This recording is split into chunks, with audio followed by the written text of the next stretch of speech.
చూస్ country delight, live better. ఇప్పుడే country delight app ని download చేసుకోండి.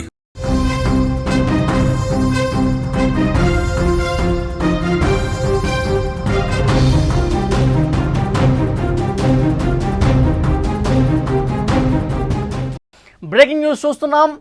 పాకిస్తాన్ తన పౌరులు వరదల్లో చిక్కుకుంటే వదిలేసింది అలాగే. పాక్ నిర్లక్ష్యానికి 10 మంది చనిపోయారు.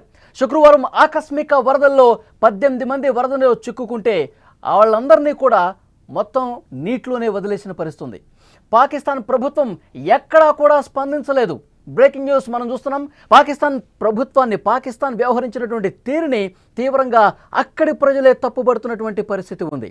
పాక్ నిర్లక్ష్యానికి 10 మంది చనిపోయినటువంటి పరిస్థితి ఉంది. అడపాదడపా చర్యలతో కాపాడే ప్రయత్నం చేసినప్పటికీ కూడా ఏమాత్రం కూడా పాకిస్తాన్ ప్రభుత్వం సీరియస్నెస్ లేదు, తన ప్రజల్ని కాపాడుకునేటువంటి ఉద్దేశం పాకిస్తాన్కి లేదు అని చెప్పి చాలా స్పష్టంగా అర్థమవుతున్నటువంటి పరిస్థితి ఉంది. బ్రేకింగ్ న్యూస్ మనం చూస్తున్నాం. 18 మందిలో 10 మంది చనిపోయారు, 8 మంది గల్లంతు. ఇంకా వాళ్ళ కోసం గాలింపు కొనసాగుతూనే ఉంది. ప్రభుత్వాన్ని అక్కడి ప్రజలే ఏకిపారేస్తున్నటువంటి పరిస్థితి ఉంది. పాక్ పాలకుల చేతకానితనం మరోసారి బయటపడింది.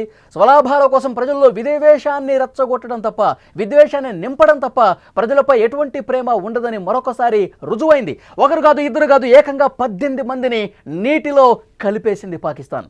వరద ప్రవాహంలో చిక్కుకున్న వాళ్ళని రక్షించడం చేతకాక జల సమాధి చేసేసింది. పాక్ చేతకానితనం, నిర్లక్ష్యం. అక్కడ చిన్నారులు కూడా ఉన్నారు. వాళ్ళందరూ కూడా ఒకే కుటుంబానికి చెందిన వాళ్ళు. కాపాడండి కాపాడి అంటూ వాళ్ళు ప్రాణాలు అరచేతులు పెట్టి గగ్గోలు పెట్టినటువంటి పరిస్థితి ఉంది. కానీ వాళ్ళని ఏ మాత్రం కూడా అక్కడి ప్రభుత్వం పట్టించుకోలేదు. అసలు వాళ్ళు బతికి బట్ట కడతారన్న నమ్మకం కూడా లేదు ప్రస్తుతం. ఈ భారీ వర్షాల కారణంగా ఖైబర్ పఖ్తూన్ఖ్వా ప్రాంతంలోని స్వాత్ నదికి వరద ఒక్కసారిగా పోటెత్తింది. స్క్రీన్లో విజువల్స్లో మీరు చాలా స్పష్టంగా చూడొచ్చు. నదీ ప్రవాహం అంతకంతకు ఏ విధంగా పెరుగుతుందో మనం చూడొచ్చు. ఒకే కుటుంబానికి చెందినటువంటి సభ్యులు అందరూ కూడా ప్రాణాలు అరచేతిలో పట్టుకుని వరద ప్రవాహం అంతకంతకు పెరిగిపోతుంది, దయచేసి మమ్మల్ని కాపాడండి, ఏ విధంగానైనా ఒడ్డుకు చేర్చండి అంటూ వాళ్ళు గగ్గోలు పెడుతున్నారు, కేకలు వేస్తున్నారు, హెల్ప్ చేయండి అని చెప్పి అడుగుతూ ఉన్నారు. ఫిజాగత్ ప్రాంతంలో మింగోరా బైపాస్ సమీపంలో ఈ ఘటన చోటు చేసుకుంది. సియాల్కోట్ నుంచి వచ్చినటువంటి కుటుంబం నది ఒడ్డున భోజనం చేస్తుండగా ఒక్కసారిగా వరద ముంచెత్తేసింది.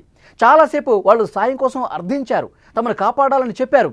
కానీ ఎవరూ కూడా పట్టించుకున్న పరిస్థితి లేదు. స్థానికంగా అధికార యంత్రాంగానికి ఫోన్లు చేశారు, ఇక్కడ పరిస్థితిని వివరించారు. ఒకే కుటుంబానికి చెందినటువంటి వాళ్ళందరూ కూడా వరద నీటిలో చిక్కుకున్నారు అంటే ఎక్కడ స్పందించారు? కనీస స్పందన కరువైంది. ఈ వీడియో వైరల్ అవుతోంది. పాకిస్తాన్ వ్యాప్తంగా పాకిస్తాన్ ప్రజలు తమ ప్రభుత్వాన్ని ఏ రకంగా దుయ్యబడుతున్నారంటే, పాకిస్తాన్కి యుద్ధాలే కావాలి, విద్వేషాలే రెచ్చగొట్టాలి, ఎక్కడి నుంచో నిధులు తీసుకొచ్చి ఆయుధాలు కొనుగోలే కావాలి, పక్క దేశాల మీద యుద్ధానికి కాలుదొవ్వి ఉగ్రవాదాన్ని పెంచి పోషించి రక్తపాతమై హింస వీళ్ళకి కావాలి. కానీ అసలు దేశంలో ఉన్నటువంటి ప్రజలు బాగోగులేంటి, ప్రజల పరిస్థితి ఏంటి, ప్రజల కష్టాలేంటి, ప్రజల ఆపదలో ఉన్నారా, ఇవి కనీసం పట్టించుకోని పరిస్థితి ఉందని చెప్పి తమ దేశంలో ఉన్న సొంత ప్రజలే పాకిస్తాన్ని ఎండగడుతున్నటువంటి పరిస్థితి ఉంది. గతంలో కూడా మనం వరదలు వచ్చినటువంటి పరిస్థితులు ఒక్కసారి అబ్జర్వ్ చేస్తే, ఇండియాలో కావచ్చు వరదలు వచ్చినప్పుడు అక్కడి ప్రభుత్వాలు ఎంత వేగంగా చర్యలు తీసుకుంటా ఉన్నాయి. ఇక్కడ మనం స్క్రీన్లో మీరు చూస్తూ ఉన్నారు, ఇండియన్ ఎయిర్ ఫోర్స్ ఏ విధంగా రెస్క్యూ చేస్తుందో చూడండి.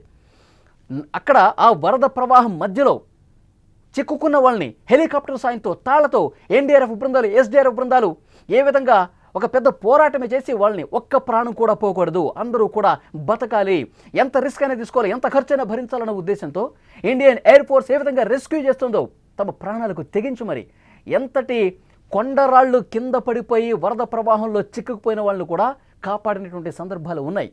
అది మన దేశానికి సంబంధించిన ఆర్మీ ఏ విధంగా పనిచేస్తుంది, ఏ విధంగా తమ ప్రాణాలను కాపాడుకోవడం కోసం భారత ప్రభుత్వం ఎంతకైనా పోరాటం చేసే పరిస్థితి ఉంది. కానీ పాకిస్తాన్ ఏం చేసింది? ఆఫ్ఘనిస్తాన్ ప్రభుత్వం అక్కడ ఉన్న వాళ్ళు కూడా వాళ్ళ ప్రజల్ని కాపాడుకోవడానికి ఏ విధంగా ప్రయత్నం చేశారో విజువల్స్లో మీరు చూస్తూ ఉన్నారు. ఆఫ్ఘనిస్తాన్ రెస్క్యూ నది మధ్యలో వరద ప్రవాహం ఏ స్థాయిలో ఉందో ఆ విజువల్ చూస్తే మీకు అర్థమవుతుంది. వరద అంతకంతకు పెరుగుతుంది, పోటెత్తుతుంది, కాలు కింద పడితే ప్రాణం పోవటమే. అలాంటి క్లిష్ట సమయంలో కూడా, ఆపద సమయంలో కూడా ఆఫ్ఘనిస్తాన్ ఏ విధంగా రెస్క్యూ చేస్తుందో మనం చూస్తున్నాం. ప్రస్తుతం ఈ వీడియోలే పాకిస్తాన్ వ్యాప్తంగా ప్రజలు వైరల్ చేస్తూ ఉన్నారు. కనీసం ఆఫ్ఘనిస్తాన్కు ఉన్నటువంటి బుద్ధి లేదు, ఇండియాకు ఉన్నటువంటి బుద్ధి లేదు. మీకు యుద్ధాలే కావాలా, దాడులే చేయాలా, ఉగ్రవాదుల్ని పోషించి ఉగ్రవాద దేశంగా పేరు మోసేలా చేసింది మీరు కాదా అని అక్కడి పాలకులను దుమ్మెత్తి పోస్తున్నటువంటి పరిస్థితి ఉంది. ప్రజలు కష్టాల్లో ఉంటే, ఆపదలో ఉంటే, వరద నీటిలో చిక్కుకుని ఒకే కుటుంబానికి సంబంధించిన 18 మంది ఆర్తనాదాలు చేస్తుంటే అక్కడ ఉన్నటువంటి ప్రభుత్వం, అధికార యంత్రాంగం కనీసం స్పందించలేదు. వాళ్ళని కాపాడాలన్నటువంటి తపన లేదు. ఇది పాకిస్తాన్ ప్రభుత్వాన్ని అక్కడి ప్రజలు ఎంత దారుణంగా ట్రోల్ చేస్తూ ఉన్నారంటే, ఇలాంటి దేశంలో అసలు మనం ఉండకూడదు అని పోస్టులు పెడతా ఉన్నారు. పాక్ ఆక్రమిత కాశ్మీర్లో ఈ వరదలు వచ్చినాయి. అక్కడ ఉన్నటువంటి ప్రజలు స్వతహాగా సోషల్ మీడియా వేదికగా పోస్టులు పెడతా ఉన్నారు. అసలు మనం భారతదేశంలో కలిసిపోవటమే మంచిది, మన దేశం భారతదేశం, ఇక్కడ మనం ఉండద్దు, మనల్ని పూర్తిగా ఉగ్రవాదుల మూకలుగా మనల్ని చిత్రీకరించే ప్రయత్నం చేస్తూ ఉన్నారు. వీళ్ళు హింసను ప్రేరేపించే విధంగా దేశ ప్రజలను పట్టించుకోరు. ఆర్థిక పరిస్థితి అంతంత మాత్రమే, ఆకలి చావులు కనిపిస్తున్నాయి. మనం ఇక్కడ ఎందుకు ఉండాలి, మనకి మన కుటుంబాలు ఉన్నాయి కదా, మనం ఈ దేశాన్ని వదిలిపెట్టేసి వెళ్ళిపోదాం, మనం భారతదేశంలో కలిసిపోదాం అని చెప్పి అక్కడ ప్రజలు బాధతో ఆవేదన చెప్తున్నారంటే పాకిస్తాన్ ఎలాంటి పరిస్థితుల్లో ఉంది, పాకిస్తాన్ ప్రభుత్వానికి అసలు ఏం కావాలి, పాకిస్తాన్ ప్రభుత్వ ఆలోచన విధానం ఏంటి, చాలా స్పష్టంగా ప్రపంచం కూడా అబ్జర్వ్ చేస్తూ ఉంది.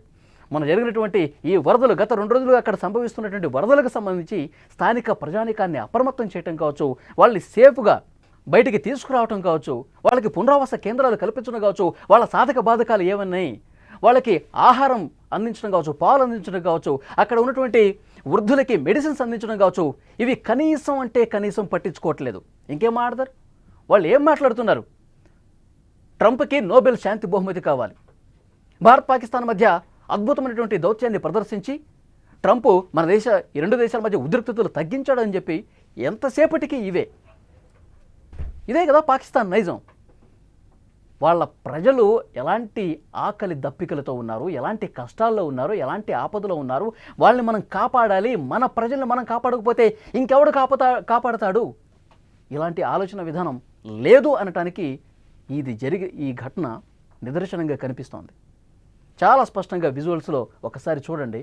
అక్కడ ప్రజలు 18 మంది ఒకే కుటుంబానికి సంబంధించిన వాళ్ళు కొట్టుకుపోయారు. 10 మంది ఇప్పటికే చనిపోయారు. 8 మంది కోసం గాలింపు తీవ్రంగా కొనసాగుతోంది. వాళ్ళు ఎక్కడున్నారు, ఎటు కొట్టుకుపోయారో కూడా తెలియని పరిస్థితుంది. ఆగా మేఘాల మీద అక్కడ హెలికాప్టర్లు తీసుకొచ్చి అక్కడ ఉన్నటువంటి ఆర్మీ ఎవరైతే ఉన్నారో వాళ్ళందరినీ కూడా పిలిపించుకొని కాపాడే ప్రయత్నం చేయకుండా మేనమేషాలు లెక్కించి వాళ్ళ చావుకు కారణమయ్యారు పాకిస్తాన్ పాలకులు.